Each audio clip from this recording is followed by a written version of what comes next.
캐스팅을 잘했다든지 또 주인공을 맡은 배우들이 연기를 잘해서 참 그 영화나 드라마들이 흥행을 하게 됩니다. 그런데 흥행하는 드라마나 영화를 볼 때 좀 더 깊이 그 흥행하는 이유를 살펴보면 주연 못지않게 연기를 잘하는 조연들이 있다는 것입니다.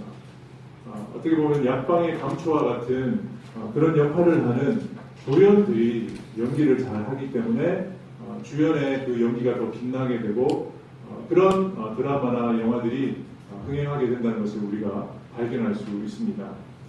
무명으로 시작했지만 아무에게도 알려지지 않았지만 자기가 맡은 그 역할들을 잘 감당함으로 인해서 주인공을 빛나게 할 뿐만 아니라 자신도 나중에는 유명한 사람이 되어서 아름답게 쓰임받는 많은 배우들이 있는 것 같습니다.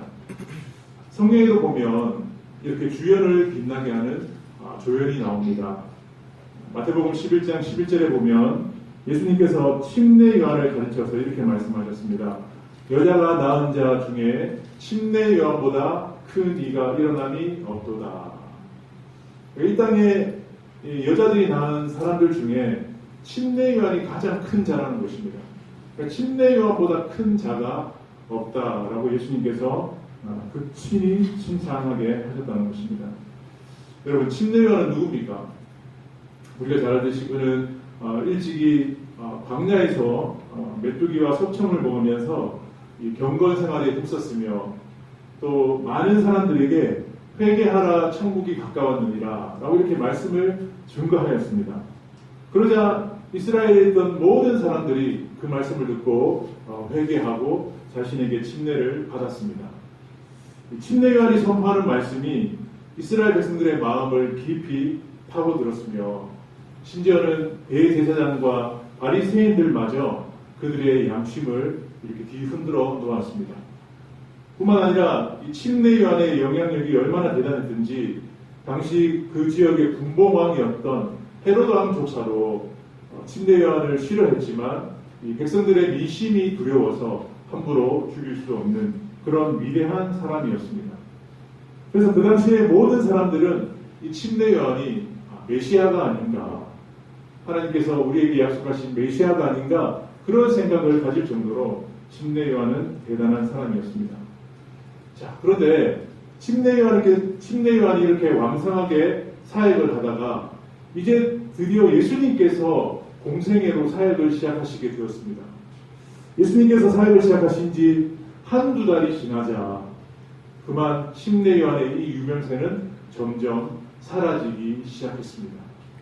그동안 많은 사람들에게 엄청난 영향력을 끼치고 있었는데 침례 요한에게 침례를 받았던 예수님이 드디어 공생애로 사역을 시작하면서부터 침례 요한의 그런 유명세가 사라지기 시작했다는 것입니다.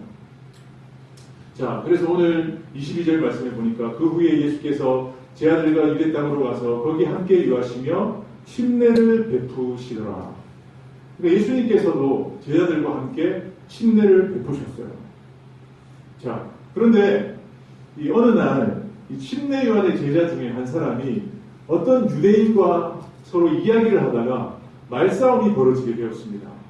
그 말씀이 이제 25절과 26절에 나와 있는데 이 유대인들이 지켜야 할 정결 예식과 관련된 주제를 가지고 말싸움을 하게 되었어요. 자, 그런데 이 구절이 무슨 내용이냐면 쉽게 말해서 이런 말입니다. 이제 이 침례 요한의 제자와 유대인과 서로 이야기를 하면서 너희 그 침례 요한 그 스승이 말하는 말은 맞지 않다. 주장하는 것은 틀렸다. 왜 맞지 않느냐? 너희 스승이 하는 말이 맞다면 많은 사람들이 너희 스승 침례 요한에게 다가와야지 왜 침례 요한에게 다가가지 않고 다른 그 예수라는 사람에게 다가가느냐? 그러니까 너희들은 이제 한물 같다. 어떻게 쉽게 말하면 이런 말이에요. 그러니까 그동안 이 침례 요한이 왕성한 사역을 펼치고 또 많은 가르침을 했지만 그 스승이 하는 말은 틀렸다는 거예요. 그 말이 아니라 이제 예수님이 하는 말이 맞고 많은 사람들이 예수님에게로 갔기 때문에 너희들은 이제 아무것도 아니다. 이런 말이에요. 그러니까 이런 말을 듣고 제자가 오늘 침례 요한에게 와서 따지는 것입니다. 여러분, 스승으로서 제자가 자기에게 다가와서 이런 말을 할 때 스승의 마음이 어떨까요? 기분이 좋겠습니까? 네, 기분이 나쁘겠죠. 기분이 나쁠 것입니다. 여러분, 침례 요한은 이 말을 듣고 어떻게 반응했을까요? 침례 요한은 제가 서두에 말씀드린 것처럼 위대한 사람이죠. 위대한 사람입니다. 그래서 침례 요한은 예수님이 침례 받으러 오실 때 예수님을 향해서 뭐라고 했습니까? 오라, 세상 죄를 지고 가는 하나님의 어린 양이다. 그래도 이런 말을 했죠. 나는 그분의 신발끈을 풀기에도 감당하지 못할 만큼 낮은 사람입니다. 이렇게 고백했던 사람입니다. 얼마나 겸손한 신앙의 모습입니까? 그러나 침례 요한의 마음은 변함없지만 주변에 있는 제자들이 와서 이렇게 지금 침례 요한의 마음을 흔들고 있다는 것입니다. 도대체 지금 우리의 모습은 무엇입니까? 아무것도 아닙니다. 이렇게 지금 말하고 있는 것입니다. 여러분, 우리가 이 땅을 살면서 힘들 때가 있잖아요. 여러분, 어떨 때 힘듭니까? 여러 가지 이유로 힘들겠지만 특별히 우리가 힘든 이유는 비교를 당할 때 힘들다는 것입니다. 비교를 당할 때 힘들다는 것입니다. 사실 우리 사람들은요, 다른 사람들과 비교당하는 모습만 없어도 살만해요. 그렇지 않습니까? 그냥 삼시세끼만 먹고 편히 누워서 잘 공간만 있으면 살 수 있는 존재입니다. 그러나 우리가 왜 힘듭니까? 왜 힘듭니까? 비교당하기 때문에. 남들보다 더 나은 음식, 그렇죠? 남들보다 더 나은 집, 또 남들보다 더 나은 옷, 또 남들보다 더 많은 돈, 이런 것들을 비교당하기 때문에 서로 그런 마음들이 있기 때문에 우리가 이렇게 고생하며 힘들게 살아가고 있다는 것입니다. 오늘 이 요한의 제자들은 예수님께 침례 요한에게 와서 항변합니다. 선생님, 전에 선생님이 침례를 주었던 예수라고 하는 사람이 우리에게 오고자 하는 사람들을 다 빼앗아 갔습니다. 어떻게 한번 손을 써야 되지 않겠습니까? 그러니까 비교하면서 제자들이 계속 침례 요한의 마음을 흔들고 있다는 것입니다. 여러분, 지금 비교당하는 당사자는 가만히 있는데 계속 누가 흔듭니까? 제자들이 흔들고 있어요. 주변에서 흔들고 있습니다.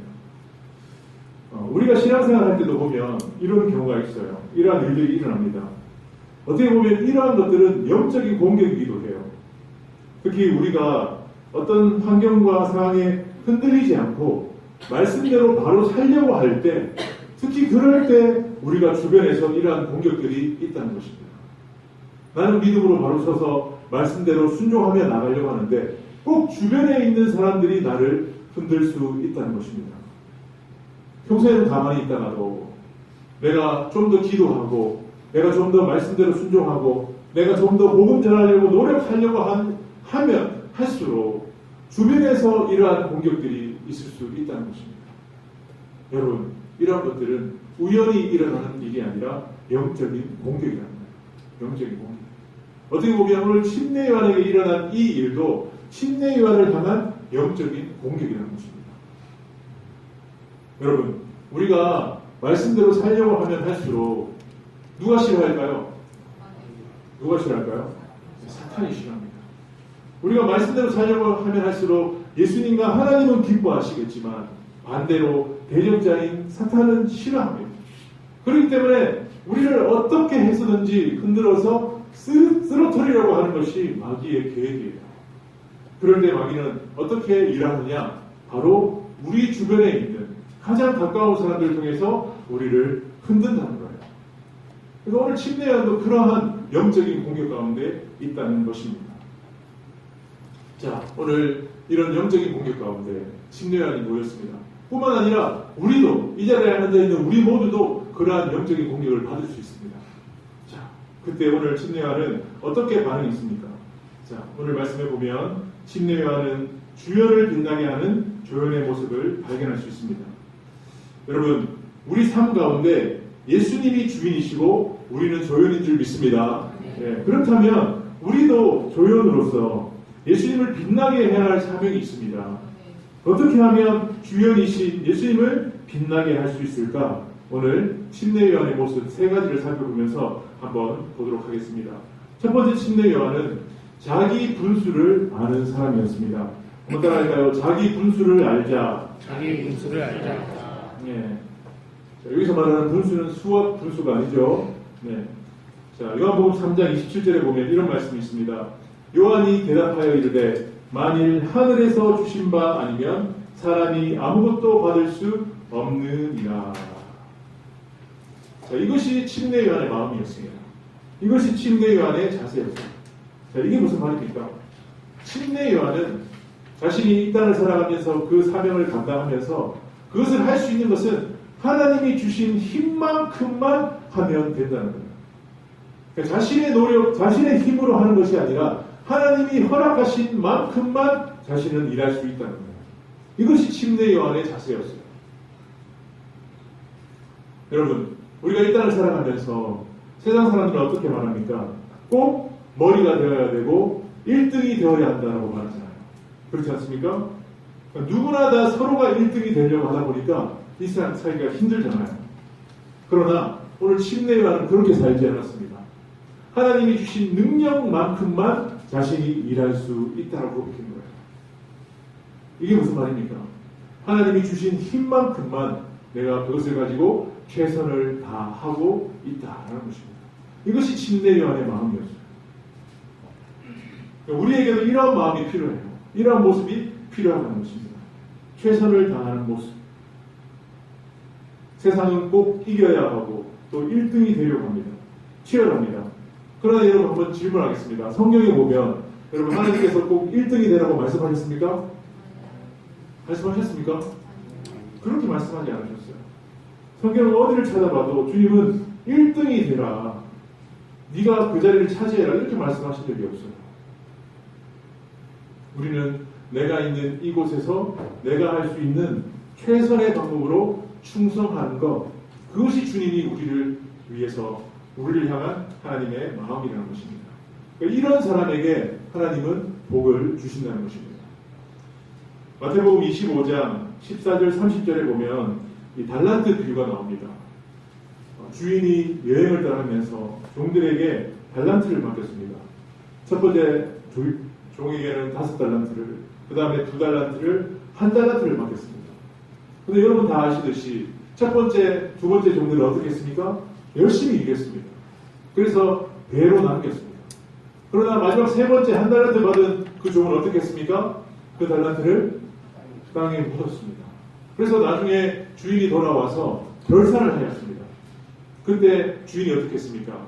5달란트, 2달란트 받은 자들은 칭찬했어요. 하지만 1달란트 받은 종은 어떻게 했습니까? 책망하시면서 그 가지고 있는 것을 빼앗아서 다른 종에게 주었다는 것입니다.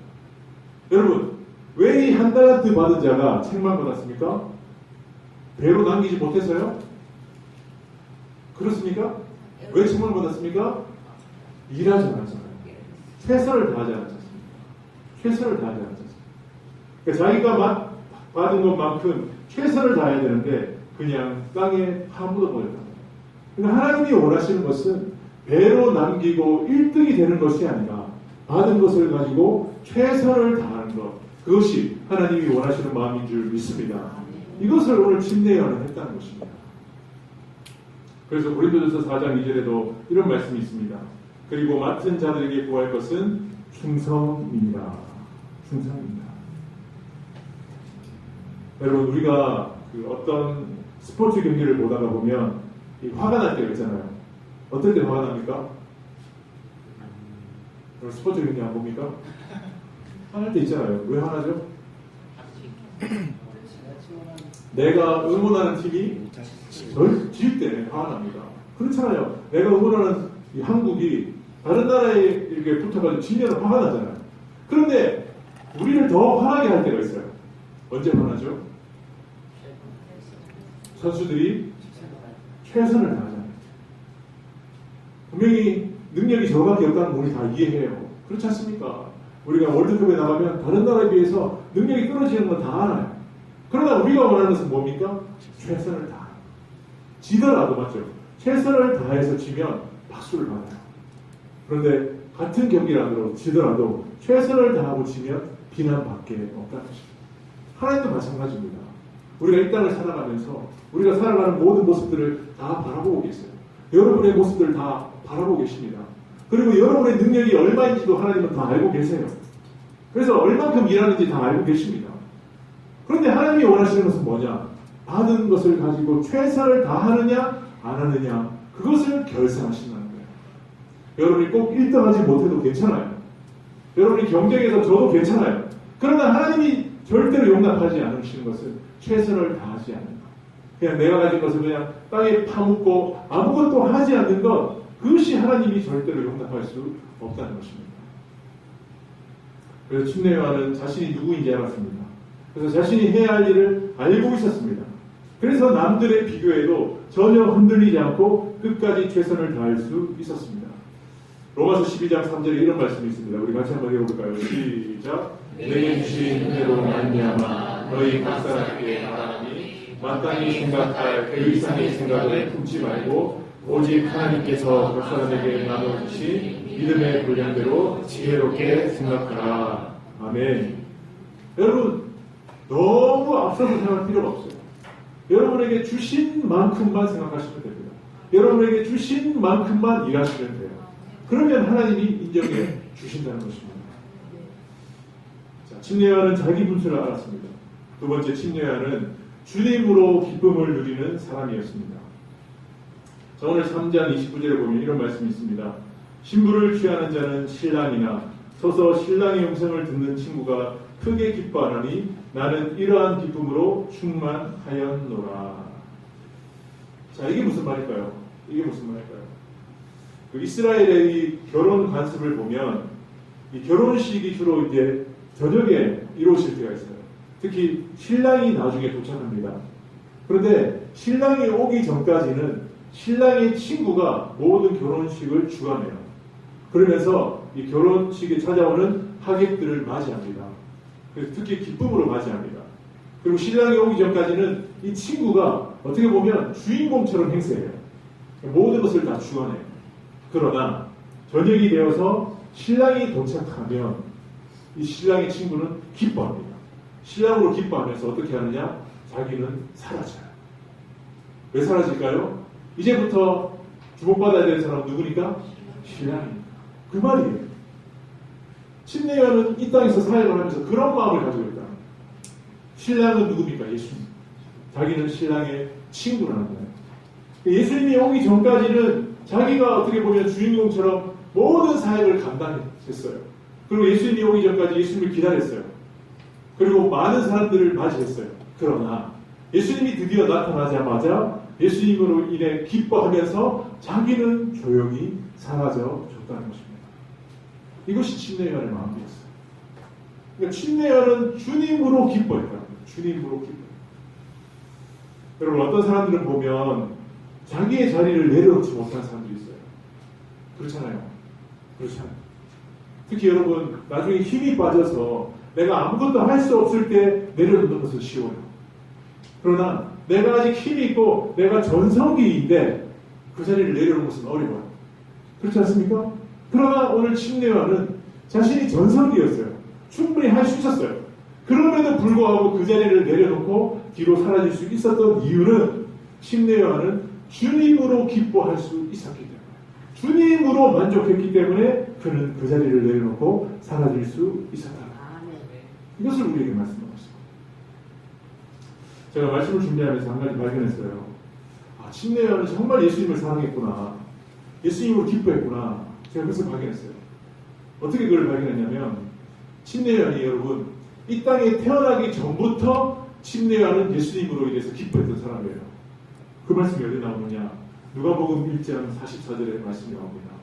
우리 같이 한번 읽어보겠습니다. 시작. 오라 내 응원하는 소리가 내 귀에 들릴 때 아이가 내 복중에서 기쁨으로 뛰어났도다. 아멘. 이 침례요한의 어머니는 엘리사벳이에요. 그리고 예수님의 육신의 어머니는 마리아예요. 사촌지간이었어요. 어느 날 이 엘리사벳이 잉태하고 난 다음에 한 6개월이 된 그 시간에 이 예수님의 어머니 마리아가 방문했어요. 그때 이 마리아가 방문했을 때 뱃속에 있던 침례요한이 복중에서 뛰어놀았다는 거예요. 이 말씀하고 있는 거예요. 여러분, 이것이 우연일까요? 아닙니다. 성령의 역사하십니다. 아이가 무엇을 알겠습니까? 그러나 이것을 성령이 기록한 이유는 우리에게 보여주고 있는 거예요. 이만큼 침례요한은 예수님으로 인해서 기뻐했다는 거예요. 기뻐해요. 여러분 질문합니다. 여러분도 예수님으로 기뻐하십니까? 한번 옆에 돌아보세요. 기뻐하시는지. 그 캠브리지 대학의 교수였던 그 C.S. 루이스가 쓴 책이 있는데 그분은 참 위대한 변증가였죠. 정말 많은 사람들에게 선한 영향을 미쳤는데 이분이 쓴 책 중에 천국과 지옥의 대화라는 그 책이 있는데요.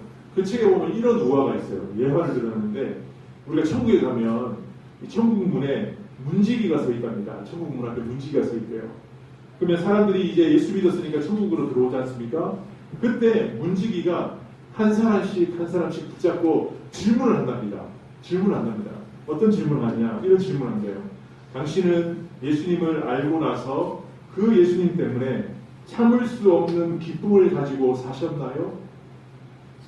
참을 수 없는 그 기쁨을 가지고 이 자리에 오셨나요? 그렇게 질문한다는 거예요. 여러분도 한번 질문해 보십시오. 만약 여러분이 천국 문 앞에 섰을 때 문지기가 당신은 예수님을 믿고 예수님을 알고 난 이후부터 예수님 때문에 참을 수 없는 기쁨을 가지고 살다가 오셨나요?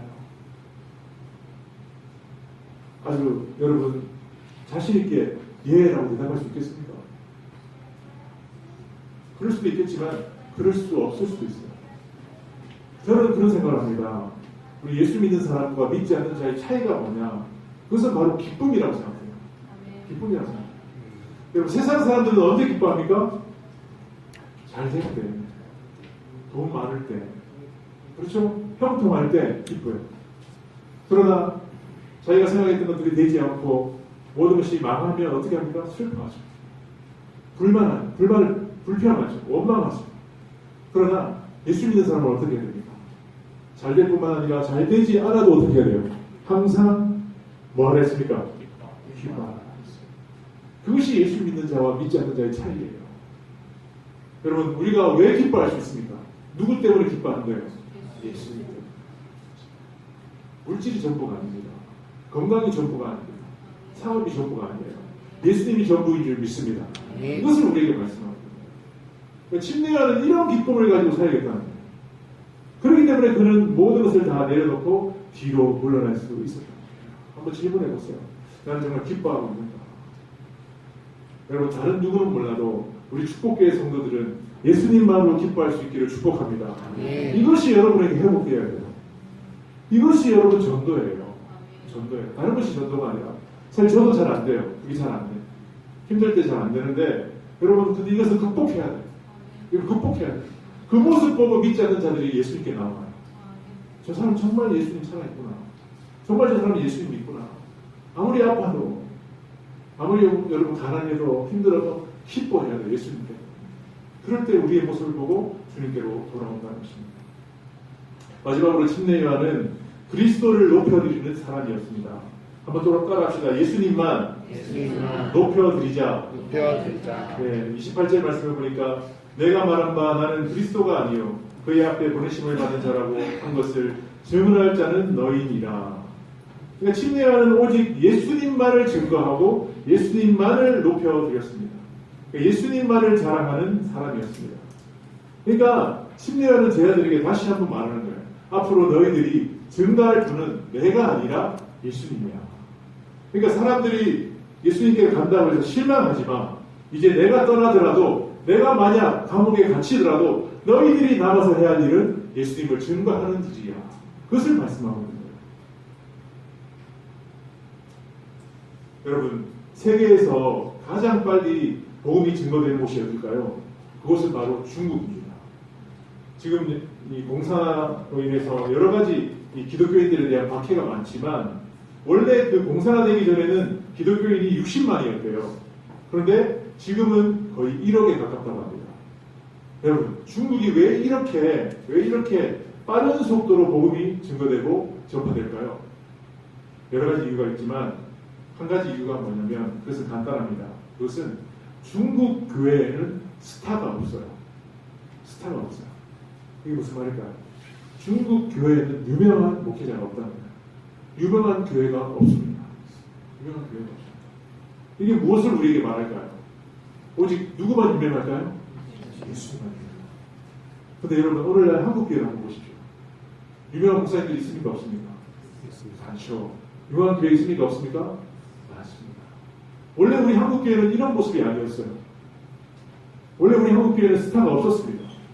그러나 정말 예수님이 복 주셔서 한국교회가 발전하고 이렇게 부흥하게 되자 점점 스타가 생겨났어요.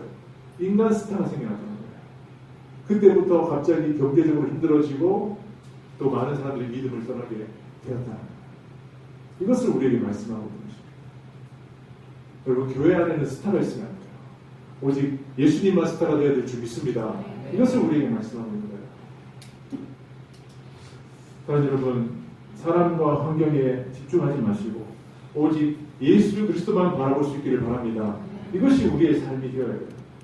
그래서 우리가 이제 이 남은 후반기를 보내면서 꼭 기억해야 될 것이 세 가지가 있습니다. 한번 따라합시다. 오직 예수. 예수는 그리스도. 예수는 나의 주인. 우리 한 번 더 크게 할까요? 오직 예수. 예수는 그리스도. 예수는 나의 주인. 네, 이 말씀이 우리의 입술의 고백뿐만이 아니라 우리 삶 속에 녹아져 내리기만 한다면 우리 앞을 막고 있는 모든 담이 무너져 내려 또 우리의 모든 문제들이 다 해결될 수 있다는 것입니다. 여러분, 예수님은 오늘도 그리스도로 살아 역사하시는 분이십니다. 그래서 침례요한은 이 사실을 알고 있었던 사람이었습니다. 그래서 마지막에 오늘 30절에 그는 흥하여야 하겠고 나는 쇠하여야 하리라, 이렇게 고백할 수 있었던 것입니다. 오늘 침례요한의 고백처럼 우리가 정말 우리 분수를 알고 내가 맡은 자리에서 최선을 다하고 충성하고 또 예수님만으로 기뻐하고 또 예수님만을 높여드림으로 말미암아 주인공이신 예수님을 빛나게 하는 아름다운 조연들이 다 될 수 있기를 주님의 이름으로 축복합니다. 이 시간에 같이 한번 기도하겠습니다.